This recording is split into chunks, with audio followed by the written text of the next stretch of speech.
PS5 exclusive Demon's Souls is getting a lot of acclaim.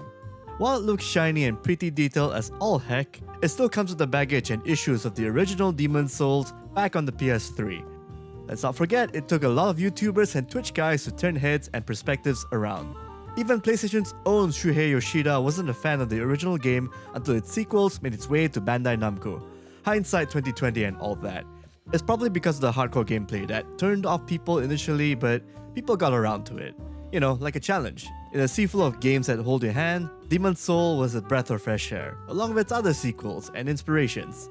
Let's also not forget to mention the fact that it's pretty hard to get a PS5 right now. Given the bungled PS5 pre-order schedule a few months back, the war between average consumers and the bots snatching up all pre-orders, don't feed the scalpers by the way, and the fact that retailers won't have that console on shelves, because pandemic and all that. So, what are you gonna do if you can't get a high-res Demon's Souls fix? Easy! Just play these other Dark Souls clones and Souls-like RPG action games that you can buy right now, either digitally or on the shelves.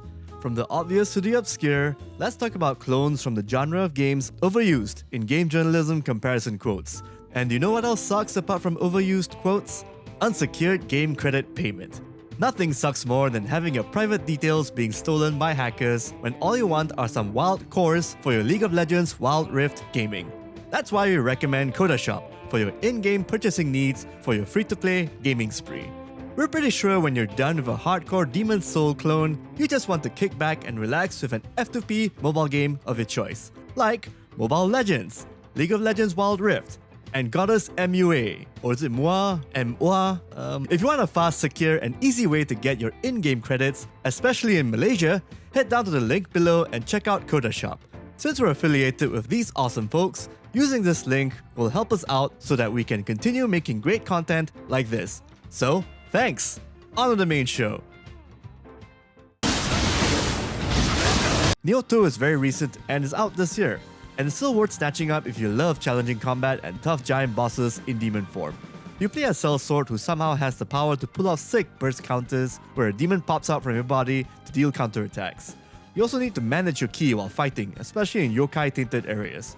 So there's no such thing as going in and recklessly spamming your attacks. You have tons of weapons to pick from and master, and a lot of enemies to outwit or be outmatched by.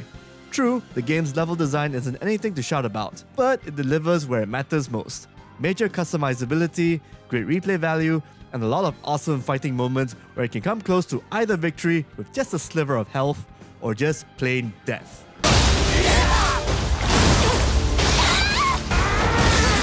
If you're on a budget but need that same gut-wrenching punch of a Dark Souls title, Mortal Shell will sort you out. The game's action RPG combat relies on a character shedding his or her own skin and using someone else's, gaining their skills, their flaws, and their movesets. You can choose to be Eredrim the Paladin, who has a long health bar and deals a good amount of damage, perfect for beginners and game journalists. You can also jump into Solomon the Scholar, who can generate resolve better than anyone in the field, so that it can spam your specials like no tomorrow. While the game has some balancing issues, the hammer chisel combo is superior to everything else, it's still a capable clone that features the right dark mood and the best kind of challenge, strapped along with a nifty class shifting mechanic to keep you on your toes. Now, onto the clones that came out last year that are hopefully cheaper than their previous asking prices.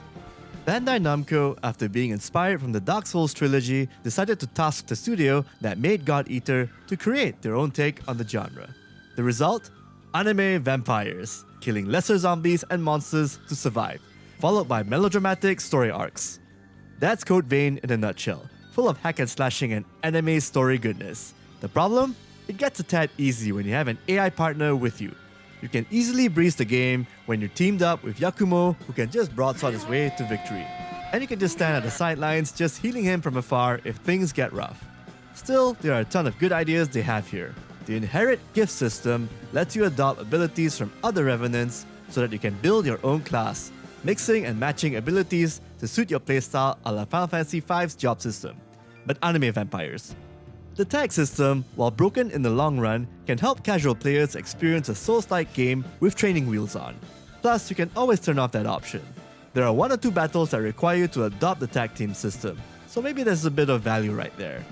Hopefully if Bandai Namco make a sequel, they have tougher boss battles where we fight 2 anime monster tropes simultaneously. As it stands, Code Vein, it's alright. The only bad thing we can say about Surge 2, the sci-fi Dark Souls mecha cyborg hybrid game, is its soulless character and story. Other than that, the game's pretty golden. The combat really packs a punch with its weapons and armor, alongside the nifty parry system that lets you counter enemy attacks. The game's levels are pretty well tailored and does loop in an interesting direction here and there. And you can also craft awesome gear if you make use of the game's limb targeting system. You want that giant club from that big lug of a cyborg? Just target that limb of his, wail on it, and it's yours. All in all, good sci-fi hardcore fun. Just don't expect much out of the game's lore and story. Necropolis, the Brutal Edition, is a colorful Dark Souls clone that features some unconventional aesthetics. What sets this one apart from other clones is that this one requires your friends to make the dungeon romping experience all the more fun. The controls and combat are also rock solid, so go nuts with your pals, but not too much. Friendly fire is on by default and can't be turned off. It's also the kind of action RPG that doesn't tell you much from the get-go. You will need to wade through FAQs and documentation to figure stuff out. From making potions to even just reading books and figuring out how to allocate skill points, there's not any hand-holding going on here. Pro tip, get a second monitor so that you have a Wikipedia for this game handy. Even with friends, there's a lot to take in Necropolis Brutal Edition that needs some playing before deep diving into its kinda colorful but not quite world. If you love a challenge and figuring a cryptic game out on your own, go check out Necropolis Brutal Edition. So, what's better than a Dark Souls clone? A Dark Souls clone that's free to play. Wait. Before you skip this vid, let me explain some things. Let It Die isn't a gacha game. It's a grim, dark action RPG tailored after Souls-like game made by the same folks who gave us such enchanting oddities like No More Heroes and Killer 7, Grasshopper Manufacture. Basically, you need to climb a tower and kill whatever's controlling things outside the hellscape that is Earth to fix it. And the game gets insane with anime tropes, Uncle Death, and a ton of wacky enemies to take care of. Combat is fast-paced compared to most of the games here, and you can do simple jump and platforming if you want to bail. It's also structured as a roguelike, meaning death equals losing your items but keeping your progression. Said progression is stored via the decal system and the plethora of fighters you can keep and replace the main guy you use throughout the entire journey. True, it can get grindy to the point where you want to pay actual money to sort out the best stuff you can get. There's a free-to-play system involving death tokens, which grants you conveniences like auto-resurrect at the last place you died and storage space expansioning. However, if you're patient and have tons of time to spare after you're done with, say, Cyberpunk 2077 or some other easy title made in 2020, give Let It Die a shot. It's a bit more unique than your other Dark Souls clones just because of its presentation and funky music from the one and only Akira Yamaoka. Also, you can beat the price of Zero for something this polished and zany. Can't wait for the possibly enchanting Black Myth Wukong game? Well, why not try your luck with the currently early access title Bloody Spell? Imagine a From Software action RPG, but with the pacing and speed and cancelling action of Devil May Cry and Ninja Gaiden Xbox. Even though it's in early access and there's a bit of jank still present, along with some unintentionally funny weapon and armor attacks, Bloody Spell's worth the price at the moment. Why? Its combat feels good, especially in fighting the bosses. There's a ton of armor and weapon sets to find that can help even the odds between you and the many undead enemies in Bloody Spell's dungeons. Apart from that, I don't think this game has any other key feature that will grab its mostly male audience. I mean, it's not like they're taking the audience for a bunch of boobs, right? Tit-picking aside, I kinda want to bring up 2D Dark Souls clones. There are a couple that mix the genre up with your Metroidvania open-world maps. But arguably, there's a recent entry that matches the tone of From Software's dark fantasy and dark Victorian setting. Vigil: The Longest Night, a 2D action RPG platformer from Chinese game maker Glass Heart Games, does a lot adequately right. It borrows a lot from its source material. The game's got controls that need readjusting to, but the longer you play it, you feel a bit of heft and thought put into it. You can't waltz into places blindly. Every enemy here is sneakily waiting within the purposely morose backdrops and gloom and doom to get the jump on you. And they hit really hard, so you really need to be on point with dodging and double jumping your way out of trouble. You also have a bevy of grotesque monsters and bosses to deal with. We're talking Cthulhu-style horrors here. We did a review on the game. While it's not our cup of tea, you cannot deny its Dark Souls influence and tone and gameplay style and combat. Go for it if you like obtuse 2D challenges of this kind.